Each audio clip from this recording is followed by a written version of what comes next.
of concern to all are the security of our nation as well as the condition of our troops. So what kind of policies do you foresee yourself backing to support our armed forces? So I believe the basic premise, if we cannot afford to take care of our soldiers when they return, we should not be sending them. The commitment that we take on in the modern day of warfare is much, much greater than it ever was. Modern medicine allows a lot more of these soldiers to come home, sometimes gravely injured, right? We now have traumatic brain injuries that require years of treatment. That's expensive. We need to commit to take care of them before we commit to send them off to war. I know we heard earlier this year, we found out the terrible backlog, and there still is a backlog of vets getting benefits and disability. Bernie Sanders and John McCain in the Senate passed a bill, right? These two people who don't agree on much came up with a bill to fill that gap, to make sure that soldiers could get access to care. Everybody was loud about it, everybody was concerned about it, and then we waited 4 or 5 months to get a bill. And the one that came through had an interesting stripped-down provision.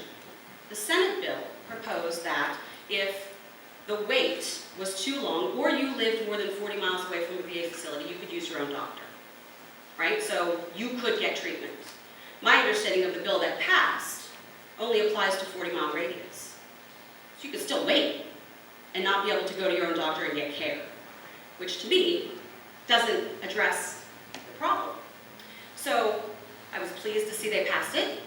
They did a fix. But we need to reinvest. We need to invest and make sure that we're taking care of our soldiers coming home. Now, the other question, I think, about the security of our nation, we're asking these soldiers to go and fight on our behalf, which is the heaviest commitment we can ask of anybody on behalf of our nation. We have to be cautious and certain, but we also have to be forward thinking. A year ago, 2 years ago, we watched genocide be committed in Syria. And Congress was clear that we did not support doing anything about it. And I believe a vacuum was created, and now we have the horrific crisis that is ISIS. And now we have to do something about it. I'm thankful that we are. It's cautioned by hope that we don't get pulled in too tight, but there's a risk to our nation, and we have to step forward when that happens, but also commit to taking care of the soldiers when they come home. Thank you.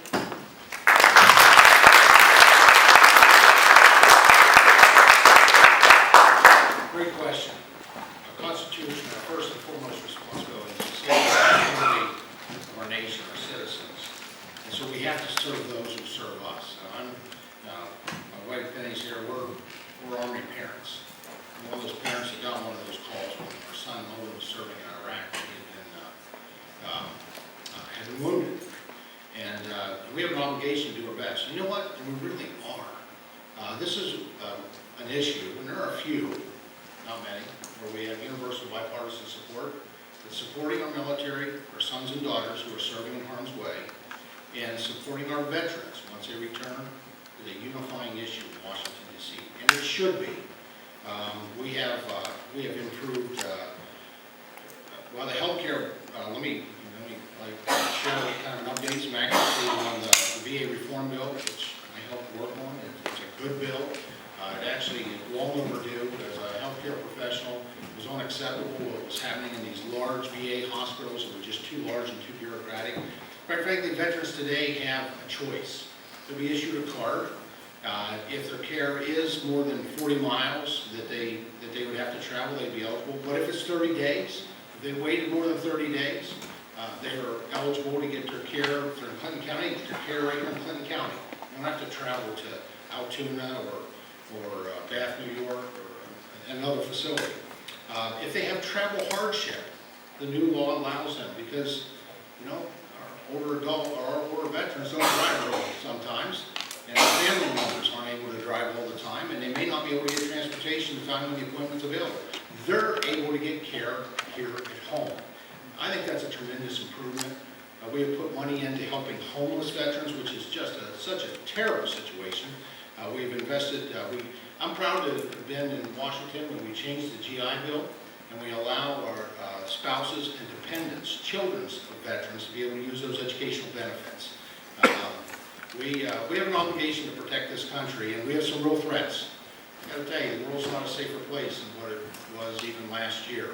And so I look forward, if someone wants to talk more about that, I'll look forward to that